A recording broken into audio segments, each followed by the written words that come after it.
അവർ ദേശീയ തലത്തിൽ അവരുടെ ഒരു പ്രോമിനൻസ് നിലനിർത്താനും വിസിബിലിറ്റി നിലനിർത്താനുള്ള ഒരു എക്സസൈസിലേക്ക് പ്രവേശിച്ചെന്ന് എനിക്ക് തോന്നുന്നത്. അല്ലാതെ കോൺഗ്രസുമായിട്ടുള്ള എന്തെങ്കിലും ചെറിയ ഒരു കെറുവിൻ്റെ പേരിൽ വലിയൊരു സ്റ്റെപ്പ് എടുക്കുന്നുള്ളതല്ല. മറിച്ച് ഡി എം കെയെ സംബന്ധിച്ച് എക്സിസ്റ്റൻസ് ഒരു പ്രധാന കാര്യമാണ്.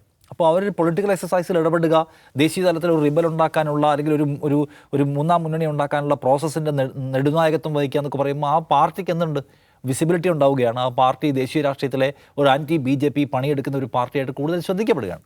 സോ അത് തമിഴ്നാട്ടിൽ എൻകാഷ് ചെയ്യാൻ പറ്റുമെന്നുള്ള പ്രതീക്ഷ അവർക്കുണ്ട്. അല്ലെങ്കിൽ അവർക്ക് തമിഴ്നാട്ടിൽ ഇപ്പോൾ ഇടപെടുന്നതിന് പരിമിതി ഉണ്ടല്ലോ.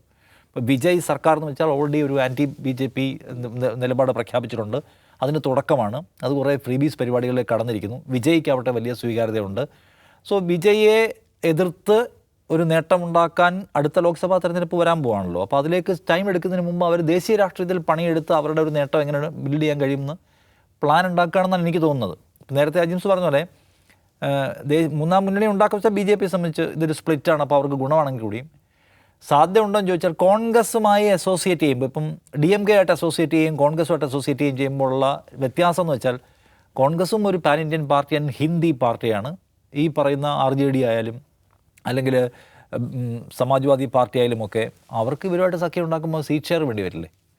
ഇവിടെ അത്തരം ബാധ്യതകളില്ല എന്ന ഗുണം ഉണ്ടാവുമല്ലോ. കോൺഗ്രസിനെ ഒഴിവാക്കി നിർത്തിയാൽ ഡി എം കെ നേതൃത്വം കൊടുക്കുന്ന ഒരു സഖ്യമാണെങ്കിൽ കോൺഗ്രസിന് സീറ്റ് ഷെയർ എപ്പോഴും ഒരു പ്രശ്നമാണ്.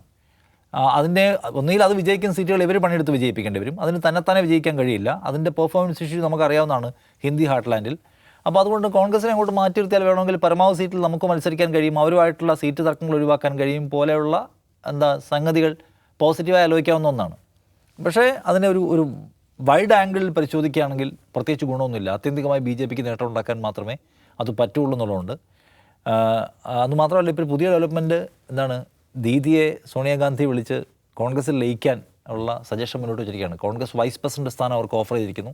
അഭിഷേക് ബാനർജിയും അവരും വരൂ, കോൺഗ്രസിൽ തിരിച്ചു വരൂ, നമുക്കൊരു വലിയ പാർട്ടിയായിട്ട് മാറണമെന്ന ഒരു പ്രപ്പോസൽ വെച്ചിരിക്കുന്നു. അത് അവർ ഡിസ്കസ് ചെയ്തുകൊണ്ടിരിക്കുക എന്നുള്ള വാർത്താ റിപ്പോർട്ട്സ് പുറത്ത് വരുന്നുണ്ട്.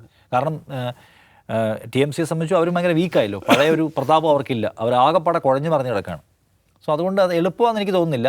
സ്റ്റാലിൻ ആ പാർട്ടിയെ നിലനിർത്താനുള്ള പണിയെടുത്തുകൊണ്ടിരിക്കുകയാണ്.